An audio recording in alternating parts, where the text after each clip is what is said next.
नमस्कार। बदलते परिवेश में बदलते रिश्तों की डॉक्टर प्रियंका तिवारी द्वारा रचित मर्मस्पर्श कहानी बड़की बुआ। 50 वर्षीय बड़की बुआ का मायके में प्रवेश। भीतर का दृश्य कुछ ऐसा। अर्गन पर कपड़े सूख रहे हैं, कुछ कपड़े कल परसों के भी लदे पड़े हैं। आंगन में कुछ मक्खियां भी भिनभिना रही है। सपूत बाबा बिखरे सफेद सोफे पर लेटे हुए लेटे मोबाइल में कुछ देखकर खिखियाकर हंस रहे हैं। उम्र 27 वर्ष, लगभग 90-95 किलो का वजन। बुआ के अंदर आने पर भी कुछ होश नहीं है। अगस्त की उमस भरी गर्मी। का हो राजा बाबू, बुआ को भूल गए का? बुआ ने कहा। अरे बुआ पाए लागी। उठने की जहमत नहीं उठाई राजा बाबू ने। अरे भूले नहीं है, साल में इतनी बार आ जाती हो, कैसे भूलेंगे? कहकर हंसने लगे। अरे कोई मना नहीं करता आपको कि इतना मायके जाना ठीक नहीं? नहीं बेटा, अपने भैया भाभी से मिलने का मन करता है, आ जाते हैं। जब तुम और तुम्हारी दुल्हन होंगे तो नहीं आएंगे। भाभी अंदर रसोई से तब तक निकल आई थी। दुबली पतली काया, लगता था कोई रोग अंदर ही अंदर खाए जा रहा है। आते ही बुआ जी के पैर छुए, उन्हें बिठाया और पानी बिस्किट लेने अंदर चली गई। एक हाथ में बिस्किट की प्लेट, दूसरे हाथ में पानी का गिलास लेकर आ गई। राजा बाबू अभी भी लेटे हुए हैं। जैसा लगता है कि किसी के आने जाने से उन्हें कोई फर्क नहीं पड़ता। कैसी तबीयत है भाभी? अब ठीक है जीजी, भाभी का उत्तर है। अरे मम्मी को क्या हुआ? भली चंगी तो काम कर रही है।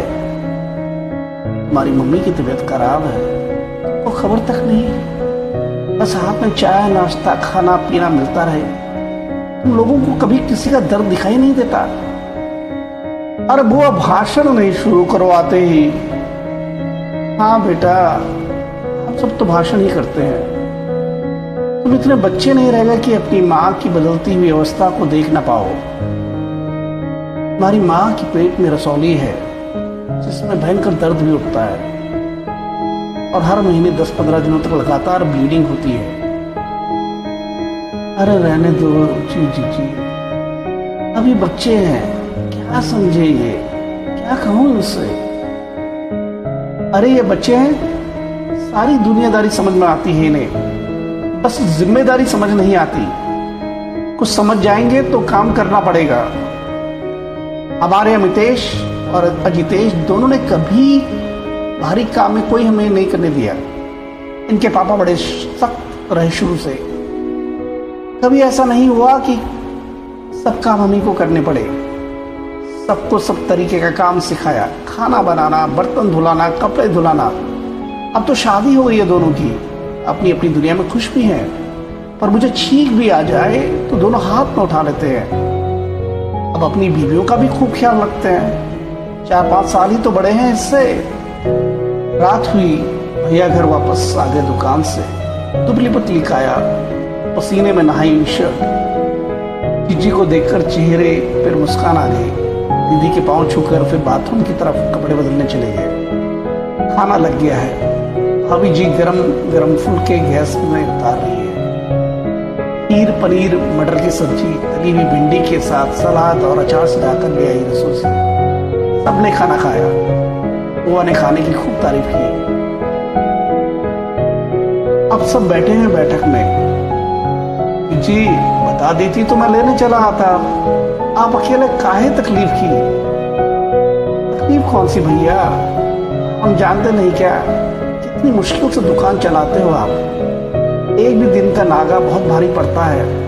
फिर फोन पर पता चला कि भाभी की तबीयत ठीक नहीं है, तो मैं बिना बताए ही चली आई।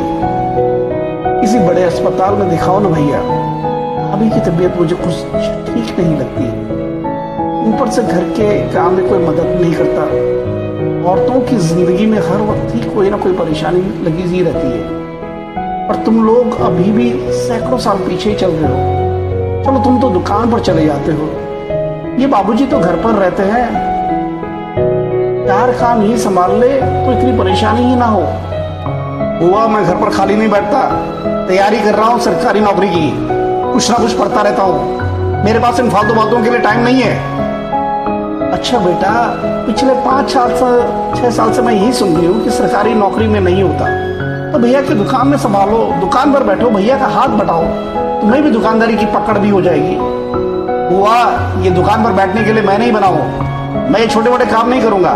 पापा की तरह कपड़े के कट्टे उठाकर मैं नहीं ढो सकता, ग्राहकों की खुशामदी मुझसे नहीं हो सकती।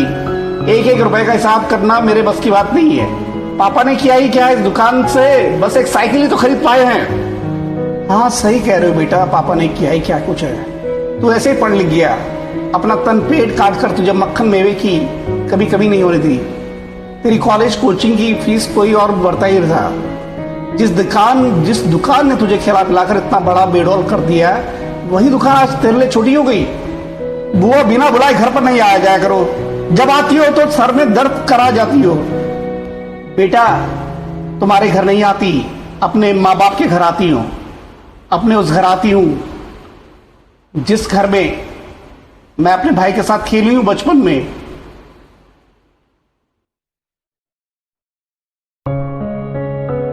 पिता ने उठकर जोर से थप्पड़ मारा बेटे को। बदतमीज, बात करने की तमीज नहीं है बड़ों से। रहने दो भैया, छोड़ दो, थप्पड़ मारने में बहुत लेट कर दिए। पहले मारे होते तो ये दिन नहीं देखते।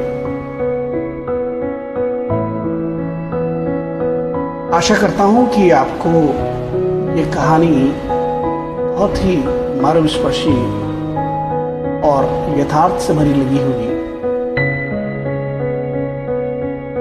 अपनी प्रतिक्रिया जरूर दीजिएगा। डॉक्टर प्रियंका तिवारी का मैं एक बार फिर से आभार करते हुए कि उन्होंने इतनी खूबसूरत कहानी लिखी, उन्हें धन्यवाद देता हूं। धन्यवाद।